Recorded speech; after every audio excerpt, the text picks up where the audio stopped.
যোৰহাটত যিটো ঘটনা ঘটি গ'ল সেই ঘটনাটো দেখি একেবাৰে বুকুখন কঁপি গ'লগৈ। আজিৰ যুগতো এনেকুৱা মানুহ আছেনে? আজিৰ যুগতো এনেকুৱা সন্তান আছেনে? দুটাকৈ ল'ৰা থাকোঁতে দুটাকৈ ল'ৰাই চাকৰি কৰাৰ পিছতো এগৰাকী মাতৃ কেনেকৈ লঘোণে ভোকে থাকি মৃত্যু সাৱটি ল'বলগীয়া হ'ল?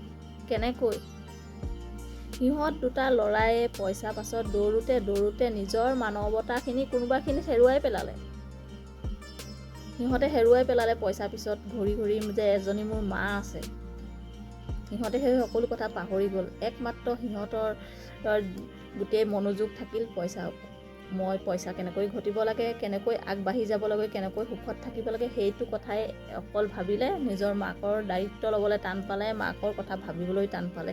আৰে তহঁতি যদি মাৰক খোৱাব পিন্ধাব নোৱাৰ, কিয় মাৰক বৃদ্ধাশ্ৰমত ৰাখি থৈ নাহিলি?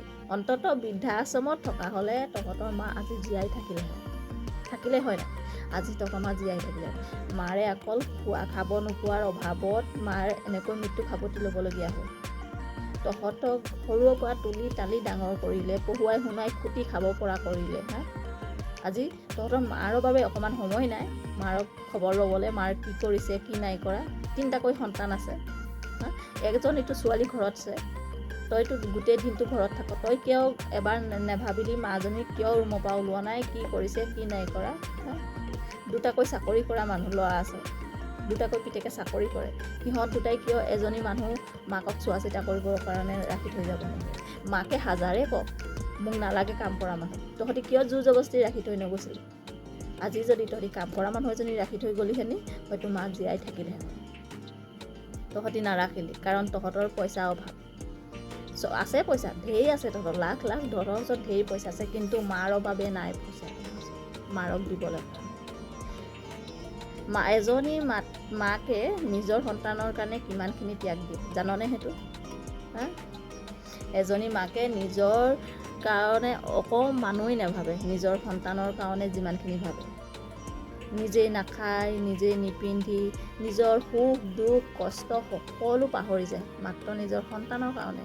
ভাবে মোৰ সন্তানটো ভালকৈ থাকক, মোৰ সন্তানটো যাতে ভালকৈ পঢ়া শুনা কৰি এজন ভাল মানুহ হওক, এটা ভাল চাকৰি কৰক, যাতে সেই গোটেই জীৱন সুখত থাকিব পাৰে, সেই বুলি ভাবোঁ। আৰু যেতিয়া তহঁতি ভালকৈ ডাঙৰ দীঘল হৈ যেনেকৈ ভালকৈ পঢ়া শুনা কৰি এটা ভাল চাকৰি পাই যাওঁ, তাৰপিছত তহঁতি কি কৰ? তহঁতি পাহৰি যাওঁ মাকৰ দায়িত্ব ল'বলৈ, মাকৰ কথা সকলো পাহৰি যায়। আজি যদি তহঁতি সময়মতে মাৰক খবৰ ল'লি হয়, মাৰক যদি কি কৰিছে কি নাই কৰা, ভাত খাইছে নাই খোৱা, এইগিলা যদি তহঁতি খবৰ ল'লি হয়, তহঁতক আজি মাৰ জীয়াই থাকিলে হয়। তহঁতৰ ভুলৰ কাৰণে আজি মাৰ মৃত্যু হ'ল। তহঁতি মাৰৰ যত্ন নল'লি, মাৰৰ চোৱা চিতা নকৰিলি, সেইবাবে আজি মাৰ এনেকৈ মৃত্যু সাৱটি ল'বলগীয়া হ'ল। কি ক'ম? ক'বলৈ একদম ভাষাই নাই। এনেকুৱা মানুহো আছে জীৱনত। আজি তোৰ মা মৰি যোৱাৰ পিছত হাজাৰে তই কান্দি দেখুওৱা, হাজাৰে তই সকাম ডাঙৰ সকাম পাতি ঢেৰ মানুহক খোৱা, ভোজ ভাত খোৱা, কিন্তু সেইবোৰ কামত নাহে। যেতিয়া মাৰ জীয়াই থকা অৱস্থাত এসাঁজ ভাত ভালকৈ খুৱাব নোৱাৰিলি, যেতিয়া মা জীয়াই আছিলে তেতিয়া এসাঁজ মৰমত ভাত এসাঁজ দিব নোৱাৰিলি, ভাত এসাঁজ খুৱাব নোৱাৰিলি, এতিয়া মা মৃত্যুৰ পিছত ডাঙৰ সকাম পাতি ৰাইজক এগাল ৰাইজক যদি মাতি আনিও খোৱা, কোনো কামত নাহে। আহিব জানো কামত? যেতিয়া জীয়াই থকা অৱস্থাত যিজনী মানুহে এসাঁজ ভাতৰ কাৰণে সাৱটি খাই থাকিলে, সেইজনী মানুহ মৰাৰ পিছত এখিনিমান মানুহক মাতি আনি ভাত খুৱাই কিবা লাভ আছে জানো তহঁতৰ? কি চাকৰি কৰ? যিটো চাকৰি মাকৰ বলত পালি, মাৰে পঢ়ুৱাই শুনাই কৰি দিয়াৰ কাৰণেহে তহঁতি আজি এইটো চাকৰি পালি। মাৰৰ বাবে ইমানখিনি মানুহ হ'লি।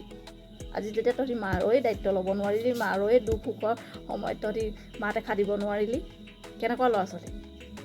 এনেকুৱা চাকৰি কৰাতকৈ নকৰাই ভাল, আৰু এনেকুৱা সন্তান থকাতকৈ নথকাই ভাল। যি সন্তানে নিজৰ মাক বাপেকৰ দায়িত্ব ল'বলৈ টান পায়, যি সন্তানে মাক বাপেকৰ খবৰ ল'বলৈ টান পায়, তেনেকুৱা সন্তান পৃথিৱীত থকাতকৈ নথকাই ভাল। আৰু এনেকুৱা মাতৃক এনেকুৱা সন্তান নালাগে।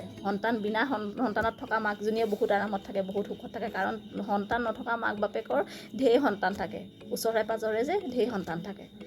যিবোৰ মাক বাপেকৰ সন্তান নাথাকে, সেইবোৰ মাক বাপেকৰ ঢেৰ সন্তান, ঢেৰ ল'ৰা ছোৱালী সিহঁতৰ, কাৰণ ওচৰে পাঁজৰে সকলোৱে মৰম চেনেহ কৰে, সকলোৱে চোৱা চিতা কৰে সেইসকলক। আৰু যদি সন্তান থাকে তেতিয়া কি ভাবে তাৰ নিজৰ ল'ৰা আছেনে চাব নহয় কৰিব নহয় তেনেকৈ বুলি কয় মানুহে। আৰু যাৰ যদি ল'ৰা ছোৱালী নাথাকে তেতিয়া ওচৰ চুবুৰীয়াই সকলোৱে সহায় কৰে, তেওঁ কোনো নাই চাবলৈ, তেওঁ ল'ৰা নাই ছোৱালী নাই, তেওঁক আমি সহায় নকৰিলে কোনে কৰিব, সেই কথাষাৰ কৈ পেলাই সকলোৱে যায় তেওঁক সহায় কৰিবলৈ। সেইকাৰণে কৈছোঁ এনেকুৱা সন্তান থকাতকৈ এনেকুৱা ল'ৰা ছোৱালী থকাতকৈ ল'ৰা ছোৱালী নথকাই ভাল।